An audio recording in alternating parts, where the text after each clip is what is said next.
పరలోకమందున్న తండ్రి, యేసుక్రీస్తు ప్రభువు నామమున మీకు వందనాలు తండ్రి. ఈరోజు మీ పాదసందులకు వచ్చింటున్నాం. మీ మాటలు ప్రభు బట్టి మిమ్మల్ని స్తుతించి ఆరాధించి కనపరిచినాం.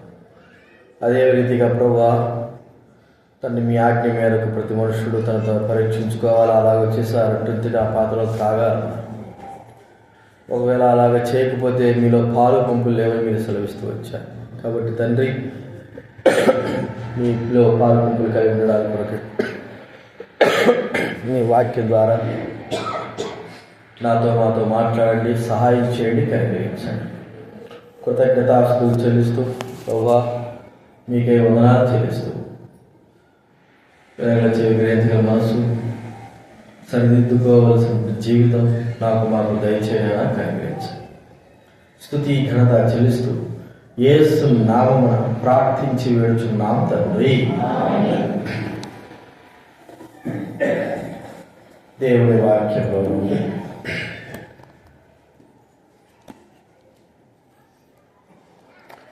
కొరింథీ రాసిన మొదటి పత్రిక 10వ అధ్యాయం 16-17 వచనాలు మనం అందరూ కూడా కలిసి చదువుకుందాం. మొదటి కొరింథీ రాసినటువంటి పత్రిక 10వ అధ్యాయం 16-17 వచనాలు మనం అందరూ కూడా కలిసి చదువుకుందాం. కొరింథీ రాసిన మొదటి పత్రిక 10వ అధ్యాయము 16-17 వచనాలు. మనము దీవించు ఆశీర్వాదపత్రం త్రాగుట క్రీస్తు రక్తంలో పాలు పుచ్చుకొనటే కదా. మనము విరుచురొట్టె తిరుట క్రీస్తు శరీరంలో పాలు పుచ్చుకొనటే కదా. మనమందరము ఆ ఒకటి రొట్టెలో పాలు పుచ్చుకుంటున్నాము. రొట్టె ఒకటే కనుక అనేకులమైన మనం ఒక్క శరీరమై ఉన్నాము. అలాగే మొదటి యోహాను రాసిన పత్రిక 1వ అధ్యాయం 5వ వచనం మనం అందరం కూడా కలిసి చదువుకుందాం. 3వ వచనం క్షమించి మొదటి యోహాను రాసిన పత్రిక 1వ అధ్యాయము 3వ వచనం మనం అందరం కూడా కలిసి చదువుకుందాం. మాతో కూడా మీకును సహవాసం కలిగినట్లు మేము చూసిన దాన్ని వినిన దాన్ని మీకు తెలియజేస్తున్నాము. మన సహవాసం అయితే తండ్రితో కూడా ఆయన కుమారుడు యేసుక్రీస్తుతో కూడా ఉన్నది.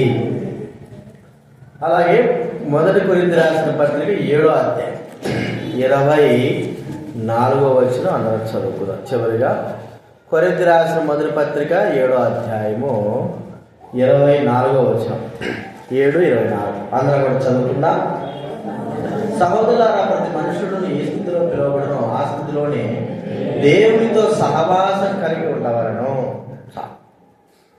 మనము ఆరాధనలో కూడా దేవుని కుటుంబం యొక్క సహవాసంలో ఉన్నటువంటి గొప్ప బాధ్యతను దేవుడు మనము చూస్తూ వచ్చారు.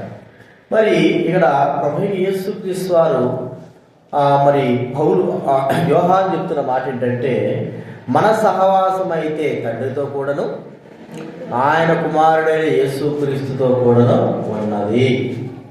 అంటే ఆయన సహవాసానికి మనల్ని పిలిచాడు. దేవుడు తనతో సహవాసం చేయడానికి, తన కుటుంబంలో ఒక సభ్యులముగా మనం ఉండడానికి కొరకై మన అందరూ కూడా ఆయన పిలిచాడు. ఇప్పుడు మరి ఈ భూలోకంలో కుమారుడే యేసుక్రీస్తు వారితో సహవాసం. ఎందుకంటే లోకముతో మన సహవాసం ఉంది అని మనం బైబిల్ గ్రంథం చెప్తాము. అన్యులతో వారు సహవాసం చేసి చూడండి. 106వ కీర్తన గ్రంథం 106 35వ వచనం. అన్ని జనులతో సహవాసము చేసి వారి క్రియలు నేర్చు. అన్ని జనులతో సహవాసం, లోకముతో సహవాసం, లోక ప్రజలతో సహవాసం. ఈ సహవాసము ఏం చేస్తుంది మనకంటే నష్టాలు కలుగజేస్తారు. జ్ఞానుల సహవాసం చేయవాడు జ్ఞానం గలవాడు, మూర్ఖుల సహవాసం చేయవాడు మూర్ఖుడు చెడిపోయేవాడుగా ఉంటాడు. మరి దేవుడితో సహవాసం చేయవాడు దేవుని యొక్క సంబంధిగా ఉంటాడు. ఇప్పుడు మనము లోకంలో జీవిస్తూ ఉంటున్నాం. మన యొక్క మార్గము ప్రభువుని నమ్మిన తర్వాత మన యొక్క మార్గము ఎవరితో ఉండాలంటే, ఎవరితో సహవాసం చేయాలంటే దేవునితో మనం సహవాసం చేయాలి. అయితే వాస్తవానికి మన సహవాసం అంతా లోకంతో కలుస్తా ఉంది. లోకం యొక్క క్రియలు లోకంతోనే కలుస్తా ఉంది. మరి మనం అనుకుంటాం లోకంలో ఉన్నాం కదండి, కాస్తో గీస్తో మరి ఆ కొంతైనా సరే ఆ సహవాసంలో లేకపోతే కష్టం కదా అనుకుంటాం. ఏదో 1% అంటే పర్వాలేదు, 70% 80% మనం లోకంతోనే సహవాసం చేస్తూ ఉంటాం.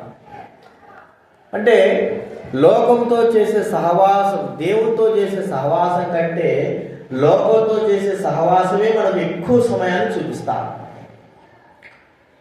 అయితే ప్రభువు యేసుక్రీస్తు వారు ఈ లోకానికి వచ్చిన తర్వాత తండ్రి దేవుడు మనతో చెప్పే మాట ఏంటంటే, తన కుమారుడితో సహవాసం చేయండి, అప్పుడు మీరు నాతో సహవాసం కలిగిన వారై ఉంటారు. కుమారుడి యొక్క సహవాసం ఎవరితో అంటే లోకంతో ఉందా? ఆయన కూడా లోకంలో జీవిస్తూ ఉన్నాడు. ఎవరితో ఉంది ఆయన సహవాసము? తండ్రి అయిన దేవునితోనే. కుమారుడి యొక్క సహవాసము తండ్రి అయిన దేవునితోనే. భూలోకంలో జీవించిన ఆ ప్రభువు మరి లోకంలో ఉన్నాడు కదా, లోక కార్యములతో మనలాగా ఆయన మనలాంటి స్వభావం కలిగిన వాడే కానీ ఆయన యొక్క సహవాసం అంతా కూడా తండ్రి అయిన దేవునితోనే సహవాసం. ఇప్పుడు ఆ సహవాసం యొక్క మార్గంలో మనం నడవాలి. అలాగ ఉన్నామా? దైవ బిడలంగా, క్రీస్తులు అంగీకరించిన వారంగా, దేవుని బిడలంగా చేర్చబడిన మనము మన సహవాసం ఎలా ఉందో ఒకసారి గుర్తించుకోవాలి. చూడండి, ఈ యొక్క సంఘం, హెబ్రోన్ యొక్క సహవాసం యొక్క సంఘము పునాదులు ఏమిటి కాబట్టి కదండి. అపోస్తల కార్యం 2వ అధ్యాయం, అపోస్తల కార్యాలు 2వ అధ్యాయము 42వ వచనం. 2:42. వీరు అపోస్తలుల బోధ యందును సహవాసమందును రొట్టె విరిచేటందును ప్రార్థన చేయటందును ఎడతెగక ఉండేది. 4 విధాలుగా ఈ లంగర్ల చేత ప్రభు మరి భక్సేవకులకి, దైవులైన వారికి చూపించినటువంటి మార్గము సంఘం యొక్క సహవాసపు మార్గం, క్రీస్తు యొక్క మార్గం ఇది. కాబట్టి ఈ సహవాసము, హెబ్రోన్ సహవాసం యొక్క మార్గం ఇలాగ స్థిరంగా ఉంది. కాబట్టే ఈ లంగర్ల యొక్క ఆ యొక్క స్థిరత్వం ద్వారానే సహవాసం గట్టిగా ఉంది. మనము ఈ యొక్క వాక్య ప్రకారమైనటువంటి సహవాసంలో, దైవికమైన సహవాసం నడుస్తున్నామా లేదా? ఇక్కడ కొన్ని విషయాలు, మనం 4 విషయాలు కదా మనకు చెప్పబడింది. ఈ 4 విషయాలు మనం చూద్దాం. మొట్టమొదటి చూస్తున్నాము అపోస్తలుల బోధ. అపోస్తలుల బోధ అంటే అర్థం ఏమిటి? వాక్యం కదండి, దేవుడి వాక్యం యొక్క బోధ. అనగా వాక్యం యొక్క బోధలో, వాక్యం యొక్క సహవాసము కలిగిన వారంగా మనం ఉన్నామా? నేను ఒక రిసెప్షన్ పోయినా, ఆయన వాక్యం చెప్తా అన్నాడు. భార్య భర్తలకి చెప్తా ఉండి, మీ సహవాసము ఎవరితో ఉంటుంది, రోజు మన సహవాసం ఎవరితో ఉంటుంది, ఎన్ని గంటలు ఉంటుంది అని చెప్తే, రోజు మన సహవాసం, మనం నిద్రపోయే టైమింగ్ ఎన్ని గంటలు చెప్పండి? హైదరాబాద్ అయితే 12, ఇంకా ఎక్కువైతే అసలు నిద్ర పట్టకపోతే 1 గంట. ఈ 1 గంట సమయం అంతా కూడా సహవాసము ఎవరితో? నిజంగా ఒప్పుకోండి, ఫోన్తోనా దేవుడి వాక్యంతోనా? నిద్ర రాకపోయినా కూడా నిజమే కదండి. ఎందుకు మన జీవితంలో నష్టపడుతున్నా? కనీసము ఎన్నో సంవత్సరాలు మీరు వస్తూ ఉంటున్నారు కదా. నేను కొన్ని విషయాలు కూడా అడిగాను మీకు, ఏమిటి ఈ సహవాసం ఏంటంటే, కొంతమంది కూడా కొన్ని వాక్యాలు కూడా చెప్పలేకపోతున్నారు. అదే ఇప్పుడు సెల్ ఫోన్లో ఏ విషయాలు అడిగాను, వాట్సాప్లో అవి అడిగాను, ఇప్పుడు చెప్పండి. తెలియనోడు కూడా చెప్పేస్తానండి. ఇప్పుడు అర్థమైందా? నాకు కూడా తెలీదు, నేను కూడా ఏం చేస్తాను చెప్పండి? ఇటు చేయాలి, అట్ట చేయాలా, అలాగే చేస్తే ఇలాగే చేస్తే అంటే దాంతో ఎక్కువగా మనం ఏమైపోయినట్టు డీప్ ఎక్కువ వెళ్ళిపోయినాం. తెలియని విషయాలు కూడా, కొత్త ఫోన్లో తెలియని విషయాలు కూడా తెలుసుకునే విధంగా మనం సమయాన్ని అంతటిని కూడా ఏం చేస్తున్నాము? కేటాయించేస్తాం. అయితే దేవుడి వాక్యం దేవుడి వాక్యం ఏమి లేదు. దేవుడి వాక్యం విషయమై మనం యొక్క సహవాసం ఏమిటి? మరి ప్రభువైన యేసుక్రీస్తు వారి యొక్క సహవాసం ఎలా ఉంది? లోకంలో ఆయన మనలాగే జీవిస్తున్నాడు. అయితే అప్పుడున్న పరిస్థితిని బట్టి, అప్పుడున్నటువంటి ఆ ప్రజల యొక్క విధానాలను బట్టి ఆయన సహవాసం ఎలాగుంది? దేవుని వాక్యముతో ఆయన యొక్క సహవాసం. మన బైబిల్ గ్రంథం మనం చూస్తూ ఉంటే, లూకా సువార్తలో ఆలోచిస్తే ఆయన మరి సమాజ మందిరుడికి వెళ్తే ఆయనకు యెషయా గ్రంథాన్ని ఇచ్చినారు కదండి. యెషయా గ్రంథాన్ని చదువుతున్నాడు. ఆయన యొక్క మరి అలవాటు, ఆయన యొక్క సహవాసము దేవుడి వాక్యముతో ఆ సహవాసం ముడిపడి ఉన్నది. ప్రియమైన వారలారా, ఈ యొక్క మధ్యాహ్న కాల సమయంలో ప్రభు మనతో మాట్లాడుతుంటున్నాడు. దేవుడి వాక్య సహవాసము లేకోకుండా ఇక మిగతా సమయం అంతా కూడా వ్యర్థము, చెత్తతో మనకు నష్టం కలిగించేదిగానే ఉంటా ఉంది. విశ్వాసులైనా, దైవ సేవకులైనా, పెద్దలైనా, ఎవరికైనా సరే దేవుని వాక్యము సహవాసమును మనము సంపూర్ణంగా, నాకు తెలిసి నేను అనుకుంటున్నాను 99% పోయిందంటారా లేదా? మనం చెప్పుకుందాం, నిజంగా పోయిందా? పోయింది. అదే కొత్తలో రక్షింపబడినప్పుడైతే మనము దేవునితో సహవాసం 2007, 2005, 2006 అనుకుంటా, ఆ మధ్యలో నుంచి వచ్చిన సెల్ ఫోన్. అంతకు ముందు నుంచి మన సహవాసము దేవుని వాక్యంతో బహు విరివిగా వచ్చింది. 2005, 2010, 2012 పోయే కొద్దీ సెల్ ఫోన్లలో మంచిగా వాక్యం వచ్చే కొద్దీ ఈ వాక్యం యొక్క ప్రభావం అనేది అంతా అసలుకే పోయింది. ఇంక చూడండి ఎట్లాంటి సహవాసం. కనీసం బైబిల్ పట్టుకుని రావడానికి కూడా, పాటల బుక్కులు తెచ్చుకోవడానికి కూడా కష్టమైపోయి ఏమైపోయినారండి? ఫోన్ వల్లనే. ఎక్కడికి పోయినా కూడా ఆ దినాల్లో ఫోన్లు లేవు కాబట్టి ఎక్కడికి పోయినా కూడా కనీసం ప్యాకెట్ సైజ్ బైబిల్ అన్నా జోబులు పెట్టుకొని ఏం చేసేవాళ్ళు. ఇప్పుడు ఫోనే సమస్తం. చూడండి, వాక్యము సరే, అదైనా సరే ఫోనే సమస్తమే, కానీ దాంట్లో వాక్యం ఉంది. దానికి వాక్యాన్ని కంటే దేనికి ఎక్కువ మనం ప్రాధాన్యత ఇస్తుంటున్నాం? ఫోన్లోనే ఉన్నాయి, ఇంత చేయలేకపోతున్నాము, ఫోన్లో అయితే సమస్తం వస్తుంది, మంచిదే. మరి ఆ వాక్యమును ఆ ఫోన్లో అయినా సరే మనం సమస్తాన్ని మనం వెతుకుతుంటున్నామా? దాన్ని గ్రహిస్తుంటున్నామా? వాక్యాన్ని మనము చూస్తుంటున్నామా? ఎంతమంది ఫోన్లో మంచి మంచి యాప్లు ఉన్నాయా? వాక్య యాప్లు ఉన్నాయి కదా. ఎంతమంది వాక్య యాప్లను ఉపయోగిస్తున్నారు చెప్పండి? ఎంతమంది ఉపయోగిస్తుంటున్నారు? ఒక్కరు. సరే, ఉపయోగించిన ఆ సమయం ఎంతది? సమయము దొరకడం లేదు. అదే నేను చెప్పేది, సమయం దొరికినప్పుడు ఎప్పుడు దొరుకుతుంది? ఎంత సమయం దొరికేదే సమయం దొరుకుతుంది. ఎంత సమయంలో ఎంతవరకు? ఏదో ఊరికాడు చూడాలా అంతే, చూసా అవసరం ఉందా అంతే. అదే వేరేదైతే చెప్పండి. వాట్సాప్ చూసేంత సమయం కంటే దైవవాక్యానికి మనం ఎక్కువ సమయం ఏమీ లేదు. నిజంగా ప్రభువైన యేసుక్రీస్తు వారికి ఆ 33 సంవత్సరాల్లో ఆయన దైవ వాక్యం యొక్క సహవాసం, దేవునితో సహవాసం జరుగుతూ వచ్చాడు. ప్రియమైన వారిని మనం గుర్తిస్తే ఈ సహవాసం చాలా ప్రాముఖ్యమైనది. దేవుని వాక్యము చదవడం, ఇది లేకపోవడం ద్వారా, లోకం యొక్క సహవాసం మన అత్యధికంగా ఉండడం ద్వారా మనము ఎంతో నష్టము, భౌతిక సంబంధంగా ఆశ్చర్యపడవచ్చు, ఆత్మీయంగా ఎంత అధోగతిలో ఉన్నామో, ఎంతటి నష్టంలో ఉన్నామో, ఎంతటి మరి ఆ దౌర్భాగ్య స్థితిలో ఉన్నామో ఒక్కసారి మనం గమనించుకోవాలి.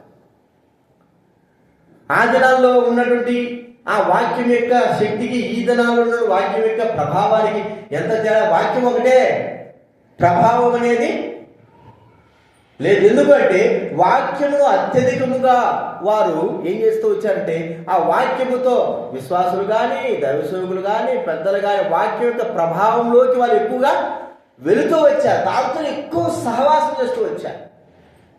కాబట్టి ఆ దినాల్లో వారి ఆత్మీయ స్థితి అత్యధికంగా ఉంటూ వచ్చాయి. ప్రియమైన వారిని ఒకసారి గుర్తించుకుందాం.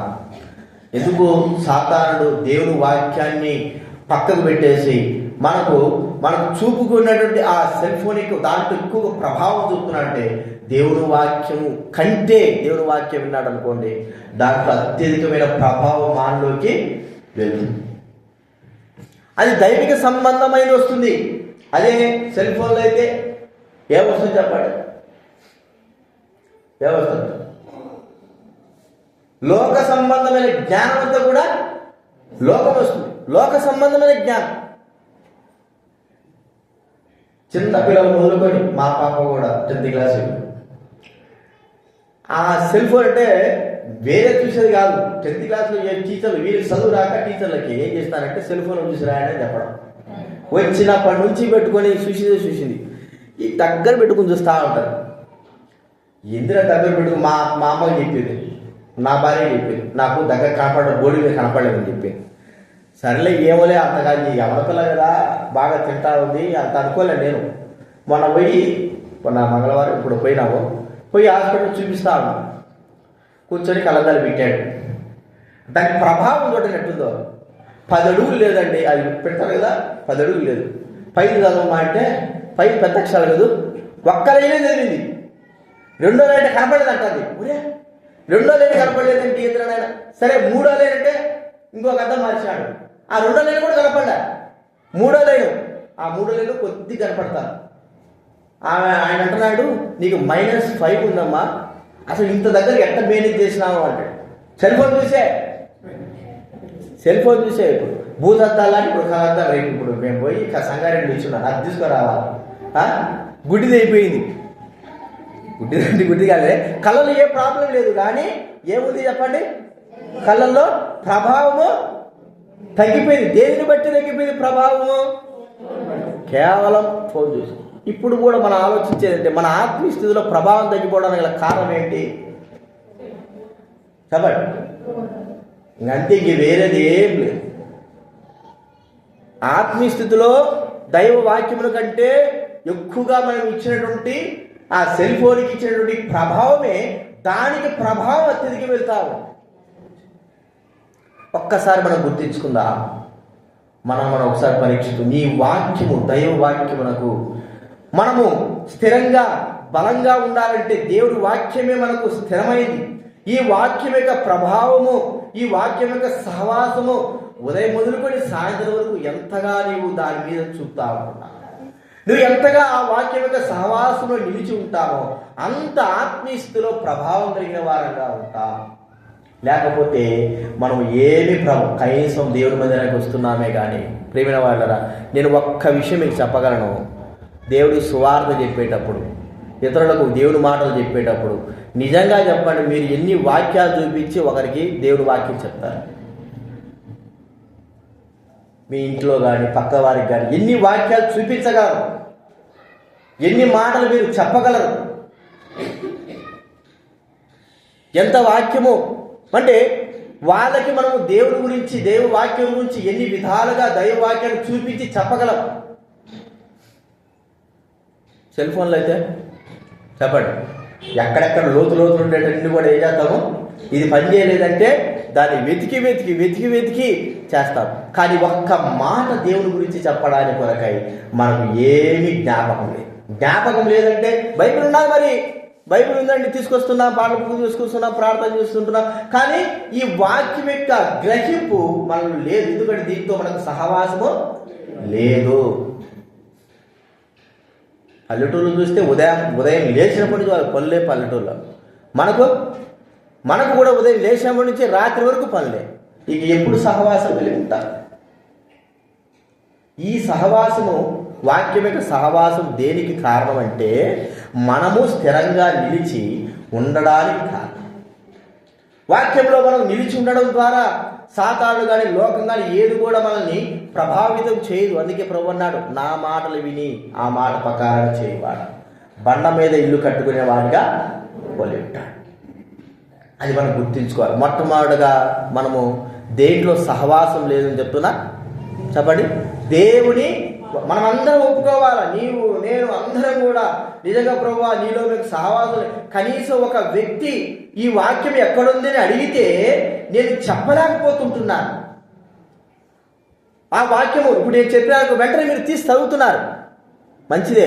కానీ నేను చెబుతున్నాను చదువుతున్నారు. మీరు వేరే వాళ్ళకి ఇతరులకు చెప్పేటప్పుడు చేయగలరా, చెప్పగలరా? ఈ వాక్యం ఇక్కడ ఉంది, ఈ మాటలు ఇక్కడ ఉన్నాయి, ఇవి ఉన్నాయి, మనం గ్రహింపు కలిగి ఉన్నామా? ఎందుకంటే ఆ వాక్యంలో మనకేం లేదు, సహవాసం యొక్క ప్రభావము లేదు. ప్రియమైన వారిని ఒకసారి గుర్తించుకుందాం. ఈ ప్రభావం మనం కోల్పోతే జీవితంలో దేనికి పనికిరా, దేనికి పనికిరా. లోకానికి పనికొచ్చు, సాతానికి పనికొస్తాం, కానీ దేవుడికి ఎంత మాత్రం కూడా మనం పనికిరామని మనం గుర్తించుకోవాలి. దేవుడికి పనికి రాకపోతే ఇంకెందుకు? ఈ వాక్యము దేవుడి పనికి రాకపోతే ఇంకెవరికని చెప్పండి. అందుకే దేవుడి వాక్యము బైబిల్ గ్రంథంలో ఉంది. కొలస్సీ రాసిన పత్రిక 3వ అధ్యాయం 16వ వచనం చదవండి. కొలస్సీ 3వ అధ్యాయం 16వ వచనం. కొలస్సీ రాసిన పత్రిక 3వ అధ్యాయం 16వ వచనం.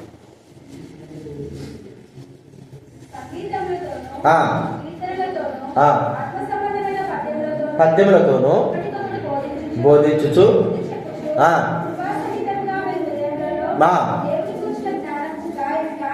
గానము చేయొచ్చు క్రీస్తు వాక్యం మీలో సమృద్ధిగా నివసింపనివుడి. క్రీస్తు వాక్యం మీలో. సాతాను ఒకటే ఒక ఆలోచన, దేవుని వాక్యం మీ హృదయాల్లో ఉండకూడదు. ఒకే ఒక ఆలోచన, అంతేక. ఏం ఆలోచన? ఆ వాక్యం ఉంటే మనం ఏమైపోతాము? ఫలిస్తాం కదండి. విత్తనాలు ఉపాయం గురించి ఏం చెప్పాడు ప్రభు? ఒకడు విత్తనాలు విత్తుతా ఉంటే ఆ విత్తనం దేని గుర్తుకు చెప్పాలి? దేవుని వాక్యం. మొట్టమొదటిగా సాతాను మరి ఆ వ్యక్తి ఆ విత్తనాలు విత్తినప్పుడు, ఒక సువార్తికుడు కానీ దైవవాక్యం కానీ దేవుడు విత్తినప్పుడు, ఆ వాక్యమును మొట్టమొదటిగా చేసే పని ఏంటి? సాతాను ఎత్తుకోపోవడం. ఎత్తుకోపోవడం అంటే అర్థం ఏమిటి? ఆ వాక్యము వారి హృదయాలలో పడకోకుండా, వాక్యం వినకోకుండా కొంతమంది ఏం చేస్తుంటారు? కూర్చొని నిద్రపోతా ఉంటారు కదండి. నిద్రపోయినప్పుడు ఏమవుతుంది? వాక్యం వింటామా? వినము. కొంతమంది కూర్చొనినప్పటి నుంచి మన ఆలోచన తలపులు మన ఇళ్ళకాడ ఉంటాయి. కొంతమంది కూర్చొని ఎన్నెన్నో పనులు పెట్టుకొస్తారు, ఏం చేయాలో అర్థం కాదు. ఇప్పుడు దేవుడి దగ్గర కూర్చొని దేవుడి వాక్యం అంతా కూడా మనకు వినిపింపడితే ఒక్క మాట అయినా సరే మనతో మాట్లాడాలి ప్రభా. మాట్లాడడం అంటే అర్థం ఏంటంటే విత్తబడడం. అది కూడా విత్తబడుకోకుండా సాతాను మన హృదయాలను ఏం చేస్తున్నాడంటే మూసివేస్తా ఉన్నాడు. మన హృదయాలలో పడిందా విత్తనము ఏమైపోయినట్టు మొలుస్తుంది. అది ఆ కార్యము లేకుండా చేయడం, ఒక్కరిలోకైనా సరే లేకుండా చేయడం. కాబట్టి మనం గుర్తించుకోవాల్సిందంటే మన జీవితంలో ప్రభువుతో సహవాసం. ప్రభువైన యేసుక్రీస్తు వారి హృదయము నిండా దేవుడి వాక్యమే. హృదయం నిండా ఆయన నోరు తెరిచినప్పటి నుంచి ఆయన పడుకున్నప్పటి వరకు కూడా ఏ మాటలే వచ్చాయి చెప్పండి? ఏ మాటలు? దేవుడి వాక్యమే. ఇక వేరేది ఏం లేదు. సోదె కానీ లేకపోతే వేరే వేరే మాటలు కానీ పనికిరాని మాటలు కానీ ఏమి లేవు. ప్రతి మాట, ఎన్ని మాటలు మాట్లాడాడో తెలియదు, కానీ బైబిల్ గ్రంథంలో రాయబడిన మాటల వరకు మనకు తెలుసు. అంతకు మించిన మాటలు మాట్లాడాడు. అన్నీ కూడా దేవుని వాక్యమే. అంటే ఆయన హృదయంలో ఇంకేమి చోట్లేదు, వాక్యానికే చోటు. అది మనం గుర్తించుకోవాలి. వాక్యం యొక్క సహవాసం మనం ఎప్పుడైతే తప్పిపోతామో మన జీవితంలో అంత నష్టం, ఎవరికి వాళ్ళకే నష్టం. అది గుర్తించు. రెండవది మనం చూస్తూ ఉంటే ఏం చూసినాము అక్కడ చెప్పండి? అపోస్తలుల 2:42లో అపోస్తలుల బోధ అంటేనే వాక్యం. రెండవదిగా సహవాసము. సహవాసం అంటే ఏంటి?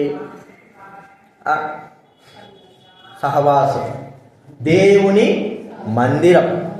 అంటే ఆ దినాల్లో సమాజ మందిరంలో కూడుకునేవారు కదా. సమాజ మందిరం తర్వాత ఏమైపోయిందంటే క్రీస్తుని అంగీకరించిన తర్వాత వారందరూ కూడా ఒక సమాజముగా కూడుకోవడం. ఒక మాట చెప్పుకోవాలంటే ఇప్పుడున్న స్థితిలో మన మందిరం దేవుని మందిరాలు. దేవుని మందిరముతో సహవాసం. దేవుని మందిరముతో మొట్టమొదట వాక్యముతో మన సహవాసం మొదలవుతుంది. రెండవదిగా ఇక్కడ వాక్యంలో మనం వరుస చెప్పుకోవచ్చు, దేవుని మందిరం యొక్క సహవాసం. మనకు ఎక్కువగా దేనితో దేంతో సహవాసం ఉంటుంది చెప్పండి.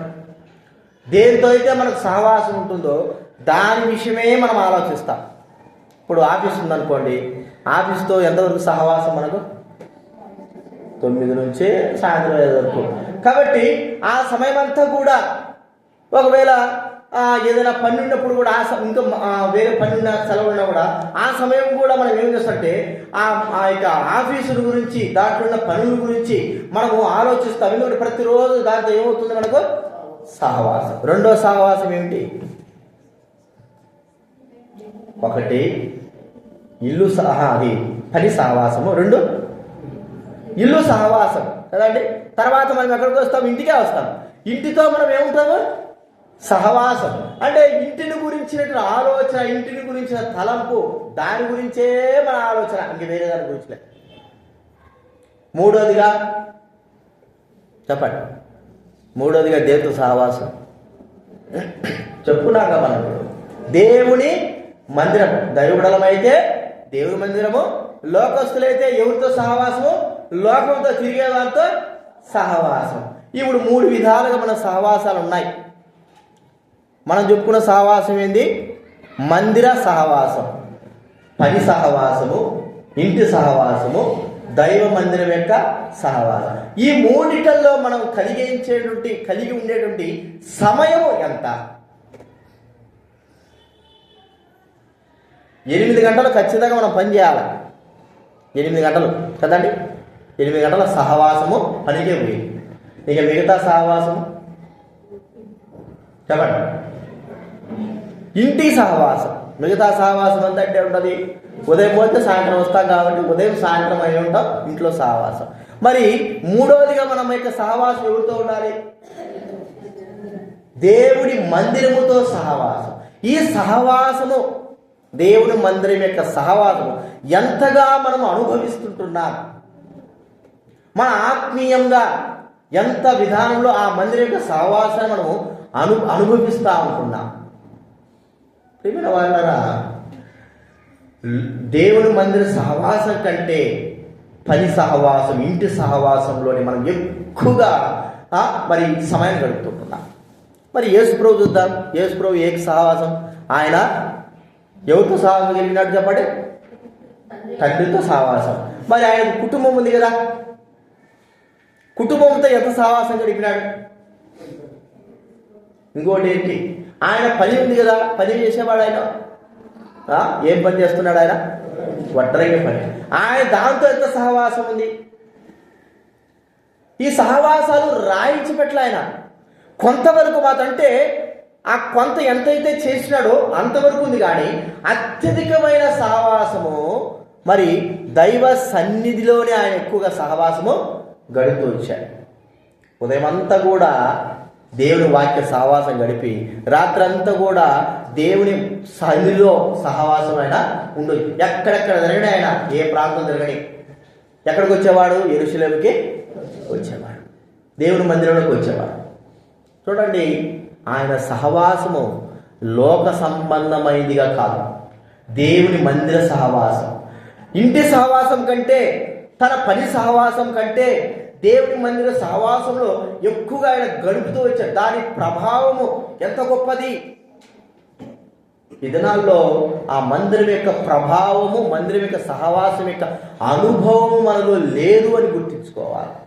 ఎంత ఇస్తుంటున్నా ఆదివారం తప్పితే నిజంగా మీ హృదయంలో మీ గుండెల మీద చేసుకుని చెప్పండి, ఆదివారం తప్ప మళ్ళీ ఆదివారం కనబడేవారు ఎవరు? తప్పేం లేదు, చేయతండి, మీ పనులు బట్టి చేయతండి. ఆదివారం తప్ప మళ్ళీ ఆదివారం కనబడేవారు 3-4. అంటే మీరందరూ కనబడతారా ఆదివారం తర్వాత మళ్ళీ మీటింగ్లలో? ఆదివారం తప్పితే మళ్ళీ ఆదివారం కనబడేవారే చెప్పేది నేను. ఒక్కరేనా? 2-3. అంటే మీరు ఆదివారం పోయి 6 రోజులు పోయి ఇక 7వ రోజు విశ్రాంతి దినం కాదు, అప్పుడు కనబడకపోతే బాగుంటుందని వస్తున్నావా? చెప్పండి. అది కూడా దేవుడు గారికి చెప్పింటే ఆ విశ్రాంతిని కూడా మనకే ఉపయోగించుకునే వాళ్ళం మేము. దేవుడు చెప్పబట్టి ఇక గద్దెంతరం లేక, అంతేనా, కష్టముతో, అతి కష్టముతో దేవుని సన్నిధికి వస్తున్నట్టున్నా. సరే వారంలో వస్తున్నారు.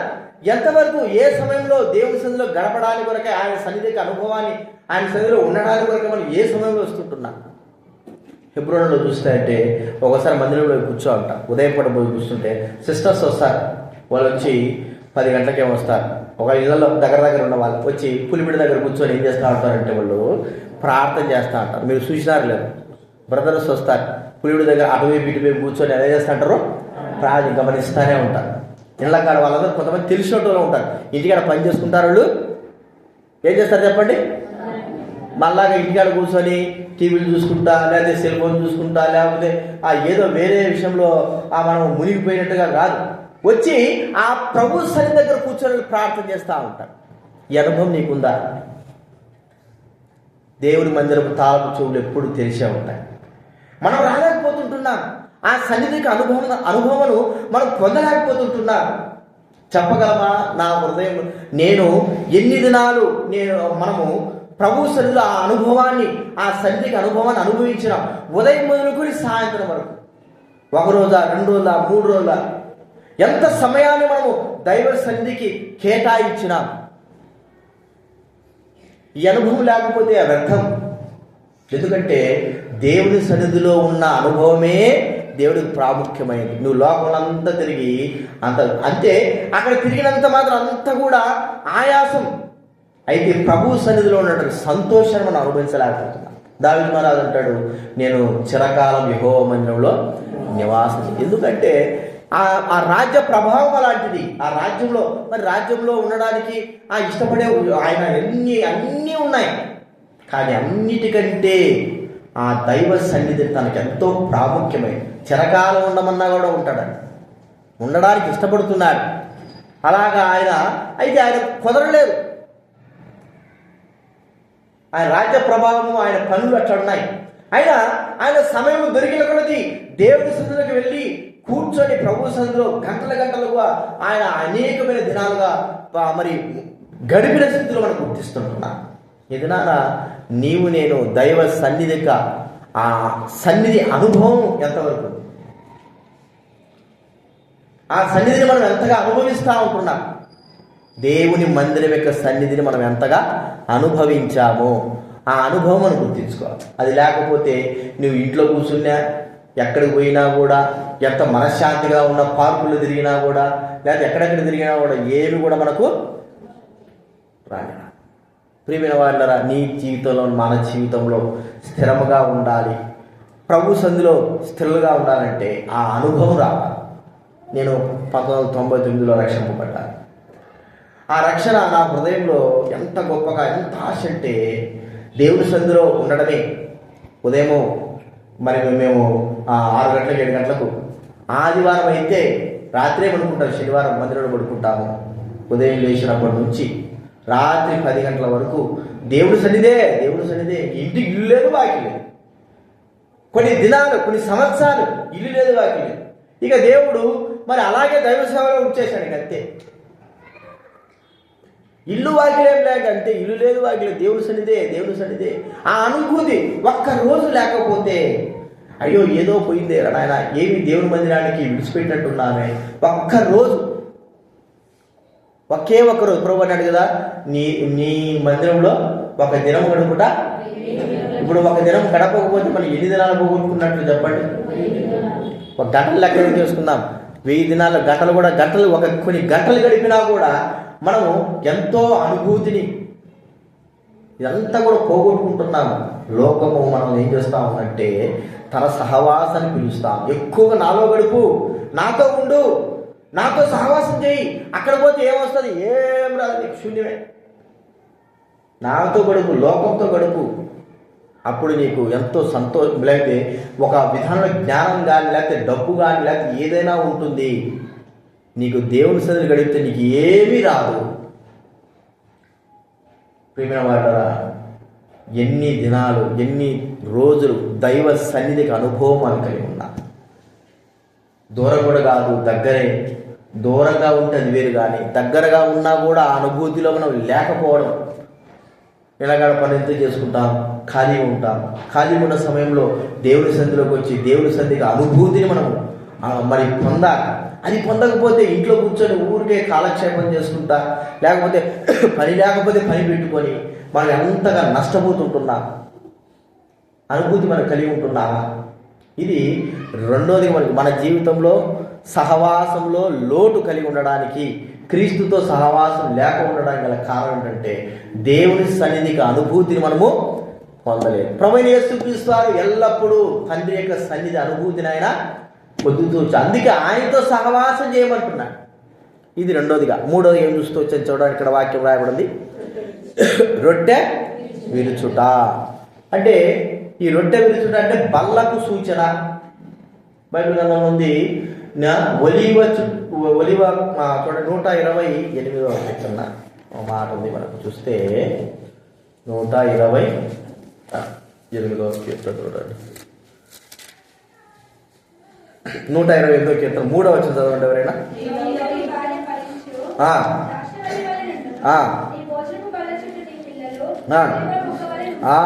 నీ భోజనపు బల్ల చుట్టూ నీ పిల్లలు ఎట్లుంటారంట అండి అంటే కుటుంబ సహవాసం. కుటుంబ సహవాసం. మన కుటుంబము స్థిరంగా, అంటే మన కుటుంబము ఎవరితో సహవాసం? నిజంగా చెప్పండి, కుటుంబంతో పిల్లలతో సహా మేము కుటుంబ ప్రార్థన రోజు చేసుకుంటున్నాం. ఉదయం కనీసం రోజు ఒక్కసారి చేసుకుంటున్నాం చేతండి. కుటుంబ సహవాసం, ఒకరు ఇద్దరు ముగ్గురు. మరి మిగతా వాళ్ళు ఖచ్చితంగా కుటుంబ సహవాసం మనకు అవసరం. రొట్టె విరుచుట, బల్ల చుట్టూ మన పిల్లలు కుటుంబ దేవుడి వాక్యము కంటే మరి భోజనానికే మన పిల్లలకి మనం ఎక్కువగా, మీరు చూడండి, భోజనానికి ఏం చేస్తాం, అందరూ ఒకటేసారి కూర్చొని అన్నం తింటావా లేదా? దాంట్లో ఎంత సంతోషం ఉండాలి. ఒకడు రాకపోతే రే వాడు అన్నానికి రాలేదు, వాడు పిలుచుకురాపో. అదే మన కుటుంబంలో ఎవడు కొద్ది వాడు అన్నం చేసుకుంది, ఎవడు కొద్ది వాడు తింటున్నాడు అనుకో, మనకు తృప్తి ఉంటుందా? తృప్తి ఉండదు. అంటే అందరు కూర్చొని మరి ప్రార్థన చేసుకొని అందరూ భోజనంతో తింటా ఉంటే అది ఒక సంతోషం. దేవుని సన్నిధిలో దేవుని యొక్క కుటుంబ ప్రార్థన, రొట్టె విరుచుట, బల్ల అనేది ఏంటంటే మన కుటుంబంలో ఒక కుటుంబ ప్రార్థన. బక్షి గారు ఏ మీటింగ్లు పెట్టినా కూడా మందిరాల్లో కానీ మొట్టమొదటిగా ఏం పెడతారు ఆయన? కుటుంబ ప్రార్థన కదా. కుటుంబ ప్రార్థన ఖచ్చితంగా ఉండాలి. ఆ కుటుంబ ప్రార్థన యొక్క అనుభవం, ఆ సహవాసం మనము మన పిల్లలను కలిగి ఉన్నామా? అది లేకపోవడం ద్వారా మన పిల్లలు కానీ మన కుటుంబం కానీ విచ్ఛిన్నాన్ని, అంటే వాళ్ళు నష్టాన్ని చూస్తూ ఉంటున్నారు. మన బైబిల్ గ్రంథంలో చూస్తూ ఉంటే యోబుని గురించి గుర్తిస్తే, యోబు తన కుటుంబంలో అందరికీ ప్రతిరోజు ఏం చూస్తున్నాడు? అతను చెప్పండి, బలి అర్పిస్తాడు. పిల్లలందరినీ పిలిపిస్తున్నాడు. తన 10 మంది పిల్లలు పిలిపించి వారి నిమిత్తమై ప్రతి దినము రోజు బలి అర్పిస్తుంటున్నాడు. కుటుంబం క్షేమం చాలా ప్రాముఖ్యం. కుటుంబము అంతా కూడా ప్రభువునందు ఉండడం అనేది చాలా ప్రాముఖ్యం. కొంతమంది పిల్లలు ప్రభు దగ్గరికి రారు. మనం వస్తున్నాం, మన పిల్లలు ప్రభు దగ్గరికి రారు. చాలామంది రారు. ఏమైనా ఎందుకు రాదంటే వాడు రాడంటున్నాడు. కారణం ఏమిటి? కుటుంబంలో కుటుంబ ప్రార్థన, కుటుంబ సహవాసం అనేది ముందు నుంచి లేకపోవడం ద్వారానే. ప్రేమైన వాళ్ళరా, కుటుంబ సహవాసము అనేది మనం గుర్తించుకోవాలి. ఇది మనకు చాలా ప్రాముఖ్యమైనది. మనమందరం కూడా పరలోక తండ్రికి బిడలము, ఆయన కుటుంబంలో ఒక సభ్యులము, కుటుంబంలో పిల్లలము. కాబట్టి మన కుటుంబం అంతా కూడా ఆ కుటుంబ సహవాసంలో ఉండడం ద్వారా మన కుటుంబం కూడా స్థిరమైనదిగా ఉంటుంది. ఆయన సహవాసంలో నడుచుకునే వారంగా ఉంటాం. ఈ యొక్క అనుభవం మనకు లేకపోవడం. మనం చూస్తే ఏలి కుటుంబాన్ని గుర్తిస్తే ఏలి కుటుంబం ఎట్లున్నదండి? ఎంతో చిన్న బిడలు నశించిపోతా ఉన్నారు. తానే కూడా అట్లే ఉన్నాడు, చెప్పకుండా ఉంటున్నాడు. కుటుంబం ఏమైపోయిందంటే నష్టమైపోయింది. బిడ్డలు చచ్చిపోయారు. తన జీవితం అంతా కూడా పాడైపోయింది. తాను కూడా మరణం పొందాడు. తన కుటుంబం విషయమై పట్టించుకోకుండా ఉండడం ద్వారా మనం అనుకుంటాము వాళ్ళే రక్షింపబడతారులే, వాళ్ళే తెలుసుకుంటారులే. ఎప్పుడు తెలుసుకుంటారు? వాళ్ళు నశించిపోయిన తర్వాత. నాశనం అయిపోయిన తర్వాత తెలుసుకుంటారు వాళ్ళు. మనం చెప్పేది నాశనం అయిపోయిన తర్వాత తెలుసుకుంటాం అనుకుంటున్నాం. మన కుటుంబ విషయమై చాలా ప్రాముఖ్యం వహించాలా ప్రియమైన వాళ్ళరా. మన కుటుంబం ఎలాగ దైవ సన్నిధిలో మన కుటుంబం అంతతో కూడా ప్రభునందు ఆనందించడం. దైవ గ్రంథంలో అపొస్తలుల 16వ అధ్యాయంలో మనం గమనిస్తే లుదియా తన కుటుంబం అంతతో సహా సంతోషించింది. చెరసాల నాయకుడు తన కుటుంబం అంతటితో సహా ఆనందిస్తూ ఉంటున్నాడు. మన కుటుంబం అంతా రక్షింపబడి కుటుంబం అంతా దేవుడి సన్నిధికి రావడము ఎంత సంతోషం అండి. ఆ సంతోషము దేవుని సంబంధమైంది, దాన్ని మనం పోగొట్టుకుంటుంటున్నాము. కాబట్టి గుర్తించుకోవాల్సింది ఏంటంటే కుటుంబం యొక్క ప్రార్థన, కుటుంబం యొక్క సహవాసం మనకు చాలా ప్రాముఖ్యమైంది. ఈ సహవాసము ఆత్మ సంబంధమైనది కూడా కలిగి ఉండాలి. ఆత్మ సంబంధం అంటే అర్థం ఏమిటి? మనమందరం కూడా ఒక కుటుంబం.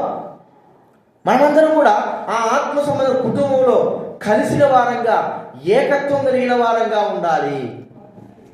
పిల్లలు ఒకరి కొద్ది ఒకరు అట్టపోతే ఒకరి ఇంట్లో పోతే చిన్నప్పుడు బాగానే ఉంటారు, ఏకత్వంతో ఉంటారు. పెద్ద అయిన తర్వాత ఏమైపోతూ ఉంటే దూరం అయిపోతూ ఉంటారు పిల్లలు. అంతే కదండి. 10th క్లాస్ దాటిందంటే ఏమైపోతారు పిల్లలు? దూరం. ఇంకా చదువుకునే కొద్దీ ఉద్యోగాలు వచ్చే కొద్దీ మన దగ్గర నుంచి పిల్లలు ఏమైపోతారు? దూరం అయిపోతూ ఉంటారు. అయితే ఉన్న సమయాన్ని మనం ఉపయోగించుకోకుండా దూరం అయిపోయిన తర్వాత మనం ఏం చేస్తాం? ఆత్మీయంగా కూడా మనం ఎలా ఉండాలంటే ఒక కుటుంబంలో ఎలాగైతే ఉంటామో సన్నిధి సంబంధంగా మనం అలా జీవించాలి. అది సహవాసానికి గుర్తు. ఈ దినాల్లో మన కుటుంబ సభ్యులంగా ఉండలేము, ఏదో పరాయవాలుగా ఉన్నట్టుగా ఉంటాం. లేకపోతే ఒకరికొకరికి ద్వేషభోగంగా జీవిస్తూ ఉంటాం, ఒకరంటే ఒకరు పడకోకుండా ఉండేవారంగా ఉంటాం. ప్రియమైన వారులారా, ప్రభు మన అందరూ కూడా తన సన్నిధిలో నాటినాడు. ఒక మొక్క ఉందనుకోండి, ఒక మొక్క మామిడి మొక్క ఉందనుకోండి, దాన్ని పొలంలో నాటుతారు. ఎంతెంత సైజు దూరంలో నాటుతారు చెప్పండి? 10 అడుగులు, 15 అడుగులు, 3 అడుగులు. ఎవరు చెప్పేది? మామిడి మొక్క అంటే ఎక్కడ నడుతారు? పొలాల్లో 3 అడుగు నడుపుతారు ఎవడైనా?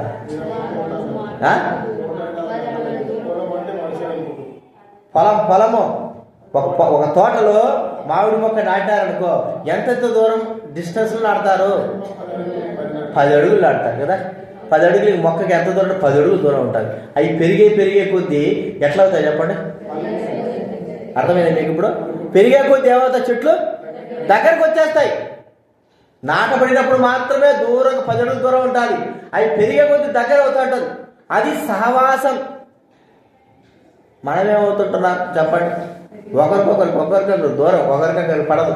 కుటుంబంలో మనం అందరం దైవబిడ్డలమే అనుకుంటున్నాం, కానీ ఒకరికొకరు పడదు, ఒకరికంటే దూరం అయిపోతుంటున్నాం, ఒకరంటే ఒకరికి ఇష్టం లేకుండా అనుకుంటున్నాం. ప్రియమైన వాళ్ళ, ఇది సాతాను యొక్క ఆలోచన. మన సహవాసము ప్రభువైన యేసుక్రీస్తు వారు ఆయన తండ్రితో కూడా చూడండి, ఆయన తన శిష్యులైన వారితో సహవాసం అనగా ఒక కుటుంబంగా వారు చేస్తూ వచ్చారు. అందరూ కూడా ప్రభువైన యేసుక్రీస్తు వారు పరలోకం వెళ్ళిన తర్వాత అందరూ ఒక కుటుంబంగా చేర్చబడుతూ వచ్చారు. అపొస్తలుల కార్యాలు ఆత్మ సంబంధమైన ఆ కుటుంబం అత్యధికం అవుతూ వచ్చింది. అది మనం గుర్తించుకోవాలి. ఇది ఎన్నోదండి మనం చూసినా? 3. చివరిగా మనం చూస్తూ ఉంటే ఏం చూసామట? ప్రార్థన చేయుట యందు ప్రభువైన యేసుక్రీస్తు వారు మనకు నేర్పించినటువంటి మార్గములలో ఒకటి ఏంటంటే ప్రార్థన చాలా ప్రాముఖ్యం. మనం అందరం ఒప్పుకోవాలా, మనలో ప్రార్థన లేమి ఉంది. అందరం, నీవు నేను అంతా కూడా ప్రార్థన లేమి, ప్రార్థన మా భారం లేకపోవడం. యేసుక్రీస్తు వారికి ఎంత ప్రార్థనా భారము! రాత్రంతా కూడా ప్రార్థన చేసేవాడు, ఉదయమంతా దేవుని వాక్యమును చెప్పేవాడు. ఆయన చనిపోక మునుపు కూడా గెత్సేమనే తోటలో కూడా ప్రార్థన అనుభవం కలిగిన వాడుగా ఉంటున్నాడు. ప్రార్థన అనుభవం అంటే అర్థం ఏంటంటే దేవునితో సహవాసము, దేవునితో మాట్లాడడం, దేవునితో నడవడం. ప్రార్థన అనుభవం అంటే అర్థం ఏంటండి? దేవునితో నడవడం, దేవునితో మాట్లాడేటువంటి అనుభవం మన జీవితంలో ఉందా? ప్రియమైన వారిలా రెండు ప్రాముఖ్యమైన విషయాలు. దేవుడు మనతో మాట్లాడేది ప్రాముఖ్య విషయం, మనము దేవునితో మాట్లాడేది ప్రాముఖ్య విషయమా? చెప్పండి. దేవుడు మనతో మాట్లాడేది ప్రాముఖ్య విషయమా, మనము దేవుడితో మాట్లాడేది ప్రాముఖ్య విషయమా? దేవుడే మనతో మాట్లాడేది ప్రాముఖ్య విషయము, దాని తర్వాత మనం మాట్లాడేది ప్రాముఖ్యమైన విషయం. మరి మనం మాట్లాడేది అంటే మనం విన్నవించి ప్రార్థించేటువంటి అనుభవంలోకి మనం రావాలి. అది దైవ సన్నిధిలో ప్రార్థన. అందుకే భక్సింగ్ గారు ప్రార్థనా కూడికలు, ఉపవాస ప్రార్థనలు ఎందుకు ఏర్పాటు చేస్తూ వచ్చాడు? సహవాసం, దేవుడితో అన్యోన్యంగా నడవడానికి కొరకై. ఈ అనుభవాలు లేవు చాలామందికి. ప్రార్థన, ఉపవాస ప్రార్థన అంటే రాదు. ప్రత్యేకం కూడికలు పెట్టమని చెప్పండి. కుప్పలు వస్తాం కదా. మన అడిగిన మన నర్సాపూర్లో ఉపవాస ప్రార్థన పెట్టారు 13, 14, 15. మరి ఉపవాస ప్రార్థన అంటే అది మనకు తెలియలేదులే. సాయంత్రం వరకు ఉపవాస ప్రార్థన అన్నాడు. అది నాకు కూడా మధ్యాహ్నం 2 గంటలకు అయిపోతుంది నేను అనుకుంటాను. అయితే అంతకుముందు ఉపవాస ప్రార్థన పెట్టి పోయిన సంవత్సరం మధ్యాహ్నం 2 గంటలకు అయిపోయింది. 2 గంటలకు ఏం పెడతారు? భోజనం పెడతారు. ఏం చెప్పినాడు? మధ్యాహ్నం సాయంత్రం లేదు, పోవలేదు, అసలు లేదు. నాకు తెలీదు.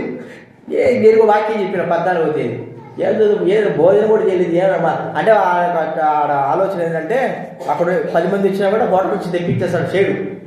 హోటల్ నుంచి తెప్పిస్తే అందరూ పంచుకొని తింటారు. అట్ట పెడతాడో నేను అనుకుంటా. 2:30 అయిపోయింది, ఇంకేది అన్నం లేదు, ఏం లేదు. వరిని ఆయన చూస్తే ఎంతమంది ఉన్నారు అంటే తక్కువ మంది ఉన్నారు. ప్రార్థన చేస్తూనే వెళ్ళిపోతున్నారు. ఏంది రబ్బాయి ఇట్టున్నారు? ప్రార్థన చేయక ఉండాలి కదా. ఉపవాస ప్రార్థన అంటే ఆడ ఏముందంటే భోజనం లేదు, అది ఆడ ప్రాముఖ్యం. భోజనం లేదని ఏమైపోయారు అందరూ ప్రార్థనకి. మరి భోజనం లేకపోయినా కూడా ఉండాలన్న ఆలోచన ఎవరికి రావడంలే. అదే మీటింగ్లు పెడితే ఏమవుతుంది? భోజనాలు ఉంటాయి. ఆ టయానికి మన వాళ్ళందరూ తెలివి పెట్టాడంటే 1 గంటకు వస్తారు, 12 గంటలకు వస్తారు. కారణం ఏంటి? ఎంతసేపు వాక్యం ఉంటాము? ఆ 1 గంటకు వచ్చి 10 నిమిషాల వాక్యం భోజనం చేసి అద్దె వెళ్ళిపోవచ్చులే.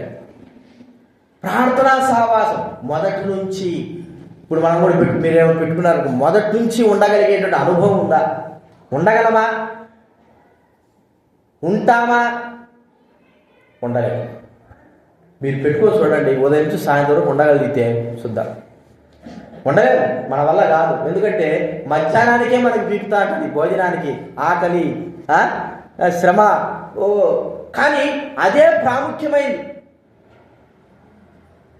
ఆ అనుభవమే మనకు ప్రాముఖ్యం. కనీసం మనము సంఘ ప్రార్థనకైనా సరే ఉపవాసంతో వస్తుంటున్నామా? సంఘ ప్రార్థనకు రావడానికే కష్టం కదండి, చాలా కష్టం. సంఘ ప్రార్థన రావడానికే కష్టం. ఇక ఉపవాసం అంటే మన జీవితంలో మనము స్థిరంగా ఉండలేకపోతుంటున్నాము, కదిలింపబడుతుంటున్నాము, మరి దారిదిపోతుంటున్నాము, దేవునికి దగ్గర కాలేకపోతున్నాము. అంటే అర్థం ఏంటంటే ఉపవాస ప్రార్థనలో లేకపోవడం, ప్రార్థన అనే అనుభవంలో లేకపోవడం. వ్యక్తిగతంగా ఎవరికైనా సరే అది ఒకటే, అందరికీ ఒకటే రూల్. సేవకుడికైనా, విశ్వాసులకైనా, పెద్దలకైనా అందరికీ ఒకటే రూల్.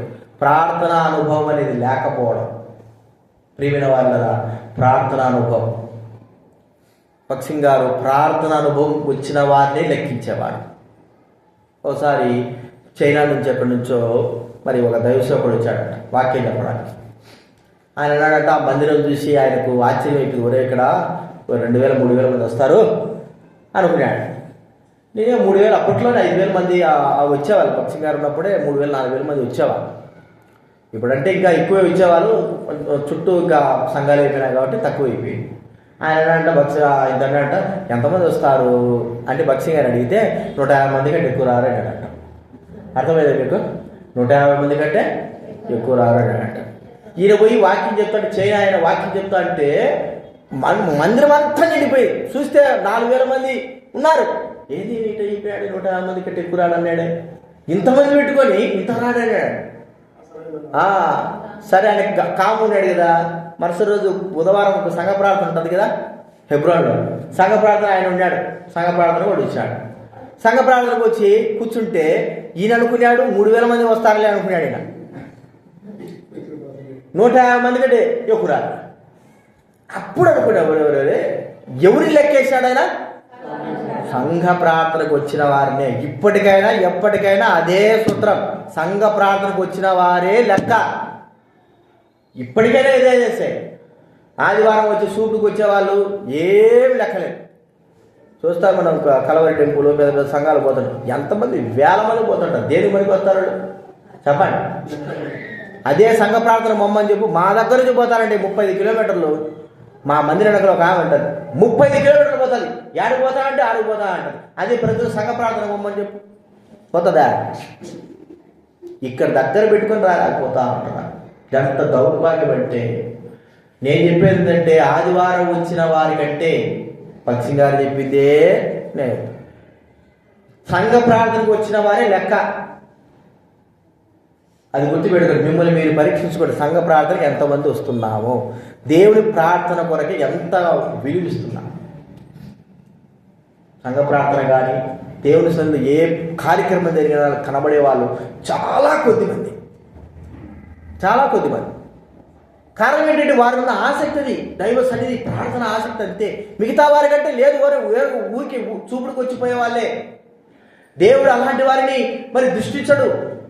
అలాంటి వారు ఎప్పటికైనా సరే మరి ఎగిరిపోయే వాళ్ళే. సంఘ ప్రార్థనకు వచ్చిన వాళ్ళే అసలైన వారు. ఎందుకంటే సంఘం కొరకు ప్రార్థించేవారు, సంఘం కొరకు నిలబడిందంటే, సంఘం ఉన్నదంటే సంఘ ప్రార్థనకు వచ్చి చేసేవారే. అర్థమైందండి? ఊరికి వచ్చి చూపుడికి చూపించుకోబోయేవాళ్ళు కాదు. గుర్తుపెట్టుకోరండి. సంఘ ప్రార్థన చాలా ఎందుకు ప్రార్థన అనే మాట ఉంది.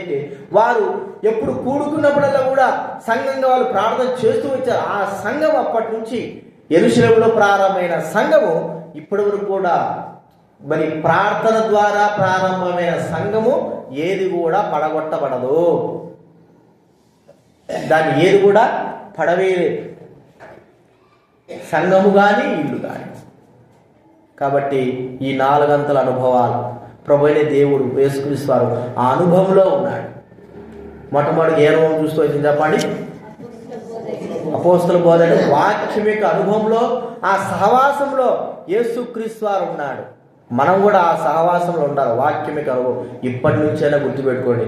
కనీసం 2 రోజులకు ఒక్కసారైనా ఒక వాక్యం కంఠోపాఠం చేస్తాం. మనకు రాక కాదు, బుక్కులు పట్టుకుంటే పేరాలు మనం ఏం చేస్తాం చెప్పండి? కంఠోపాఠం చేస్తావా లేదా? పేరాలే. ఇక ఇంటర్కి పోతే ఇంత పెద్దగా పొడుగు ఉంటుంది. అది ఎట్ట కంఠోపాఠం చేస్తాము? చేస్తాం మరి, అంతే. చేయకపోతే ఫెయిల్ అయిపోతాం, అంతే కదా? చేయకపోతే ఫెయిల్. మరి చేస్తాము పాస్ కావడానికి. మరి దేవుని వాక్యం కూడా అంతే. మన జీవితంలో సరైన విధానంలో సరైన మార్గంలో మనం రావాలంటే కారణం ఏమి ఉండాలి చెప్పండి? దేవుని వాక్యం మనం కొంతైనా సరే దేవుని వాక్యం మనము దృష్టించుకోవాలి, నేర్చుకోవాలి. అది మనం గుర్తించుకోవాలి. రెండోదిగా ఏం చూస్తూ వచ్చేది చెప్పండి? సహవాసం. ఏ సహవాసం అది? మందిరం యొక్క సహవాస అనుభూతి. ఇది లేకపోతే దేవుడు మనకు ఎందుకు మందిరాన్ని పెట్టాడు? తన సన్నిధి గురించి పరలోకం యొక్క అనుభూతి ఇక్కడ ఉండాలి. ఉంటాయి, భూలోకంలో బతుకుతుంటున్నాం కాబట్టి కష్టాలు, మరి బెదిరింపులు, ఎన్నెన్నో ఎన్ని ఉంటాయి. అవన్నీ ప్రాముఖ్యంగా దేవుని మందిరం యొక్క సహవాసం. నాకు దేవుని మందిరం హెబ్రోను సహవాసం ఏమి ఎట్లున్నా నాకు అనవసరం. అక్కడ ఎవరున్నారు చెప్పండి? దేవుడు ఉన్నాడంతే. మనుషులు ఎట్టున్నా నాకు అనవసరం, ఎవరు ఎట్టున్నా నాకు తెలీదు. కానీ అక్కడ మాత్రం దేవుడు ఉన్నాడు. ఇప్పటికి ఉన్నాడు, ఎప్పటికి ఉంటాడు. నా దృష్టిలో చాలామంది ఏమంటారంటే ఆడేవుడు ఉన్నాడు, దేవుడు లేడేం లేదా, దయ్యం ఉండాలి అంట. అరే దేవుడు లేక ఎట్టుంట? దేవుడు ఖచ్చితంగా ఉన్నాడు, కార్యాలు చేస్తున్నాడు. కానీ దేవుడు అక్కడ దేవుని సన్నిధి ఉంది. మరి ఇక్కడ కూడా దేవుని సన్నిధి ఉంది కదా, ఇక్కడ కూడా దేవుని సన్నిధి, ఇక్కడ దైవ సన్నిధి ఉందా? ఇక్కడ కూడా అక్కడున్న సన్నిధి ఇక్కడ. ఈ సన్నిధి అనుభూతి మనం పొందాలి, అది మనం గుర్తించుకోవాలి. రెండోది మూడోది ఏం చూస్తుంది చెప్పండి? రొట్టె విరుచుట అంటే కుటుంబ సహవాసం మనకు చాలా కుటుంబంగా ప్రభు సన్నిధిలో మనకు కనబడాలి. కుటుంబ ప్రార్థన కలిగి ఉండాలి. కుటుంబం అంతా కూడా ప్రభువును మరి ఆరాధించడానికి, ప్రభు సేవ చేయడానికి మనం సిద్ధమైన వారంగా ఉండాలి. మనం ఒక్కరితోనే సరిపోదు, మన కుటుంబం అంతా కూడా మన పిల్ల మాకు ఇప్పటికైనా సరే, మా పిల్లలైనా సరే, మేమంతా కూడా దేవుడి పనిలో ఉండాలి. ఎవరు వచ్చినా రాకపోయినా, ఎవరు చేసే చేయకపోయినా ఆ దేవుడికి పని చేయాల్సిన కుటుంబం అంతా కూడా. నిన్న కూడా ఒక దైవ సేవకుడి ఇంటికి పోతే 3 పిల్లలు, వారు నేను వచ్చినా నీ 3 పిల్లలు పని చేస్తున్నాడు. అసలు పిల్లలు పని చేయడమే, మా పిల్లలు పని చేయడమే గగనం. వాళ్ళు ఎంత పని చేస్తున్నారు అసలుకి. వచ్చినప్పుడు ఒకడికి వాటర్ ఇస్తాడు, వాడు కుర్చీ వేస్తాడు, ఒకటి టిఫిన్ పెడతాడు, ఒకటి టీ తెచ్చిస్తాడు. అరే ఎంత బాగా చూస్తాను, గమనిస్తూనే ఉండా. మా పిల్లలు చెప్పండి, మన పిల్లలు చెప్పండి, నా పిల్లలు మా పిల్లలు మనం చెప్పండి ఏముంటుంది. కుర్చీ వేస్తారా, టీ పెడతారా, మనం చెబితే చేయరా దేవుడి పని చేయరా అంటే అప్పుడు వాళ్ళు చేస్తా ఉంటారు. మన పిల్లలు దేవుని పని, దేవుని సేవ, దేవుని సన్నిధి అందరము ఆ కుటుంబంగా, అది ఆత్మ సంబంధంగా కూడా మనము కలిగి ఉండాలి. ఆత్మ సంబంధం, మనందరం కూడా ఆత్మీయంగా సంబంధం. లాస్ట్కి ఏం చూస్తూ వచ్చే చెప్పండి, ప్రార్థనా సహవాసం. ఈ ప్రార్థనా సహవాసం చాలా ప్రాముఖ్యమైనది. ప్రార్థనా సహవాసం ఎంత కష్టమైన, ఎంత నష్టమైనా సరే మనం సంఘ ప్రార్థన, ఉపవాస ప్రార్థనలో మనం ఖచ్చితంగా ఉండాలి. ఎందుకంటే ఇది మనకు, మన కుటుంబానికి, సంఘానికి మేలుకరము, క్షేమకరమైంది. ప్రార్థన చేసేవారే పునాదులు లాంటి వారు. ఇప్పుడు ప్రార్థన చేయబట్టే కదా హెబ్రోన్లో ఇంత ప్రార్థన చేయబట్టి, ఆ ప్రార్థనా పనుల యొక్క పునాదులు బట్టి సంఘం ఎన్ని విధాలుగా ఆటుపోట్లతో కొట్టబడుతున్నా నిలబడిందంటే ఎవరి ద్వారా? ప్రార్థన ద్వారానే. వేరేదేం లేదు. నా దృష్టికి మాత్రం ప్రార్థన. చిన్నోళ్ళు చేసిన పులిబిడ్డ దగ్గరికి వెళ్ళి ఎంతమంది స్త్రీలు కానీ పురుషులు కానీ ప్రార్థన చేస్తూనే ఉన్నారు. రోజు ప్రార్థన చేయనటువంటి ఆ దినం లేదు, చూస్తున్నారు. కాబట్టి స్థిరం కాదు. మన సంఘం కూడా ఉండాలంటే చెప్పండి, ప్రార్థన మన వల్లనే జరుగుతుంది. మనం ఏడ మన సుఖానికి అలవాటు పడుతుంది, ప్రార్థన లేదు, ఏమీ లేదు. కనీసం ఒక్కసారి 1 గంటకు వచ్చైనా సరే పోవడానికి, ప్రార్థన చేయడానికి మనకు అనుభవం లేక ఆ గంట సేపు కాళ్ళు నొప్పులు, కీళ్ళ నొప్పులు వస్తాయి. వారానికి ఒక్కసారి పోవడమే మనకు అది చాలా కష్టం.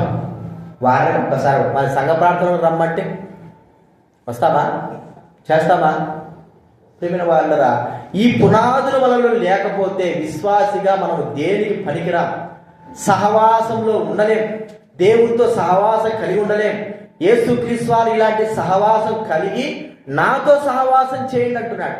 ఆయనతో సహవాసం చేసే వారందరం కూడా ఇలాంటి అనుభవాలు ఉన్నాయా లేవని పరీక్షించుకుంటూ బలలో మనము చేయగలుగుతాం.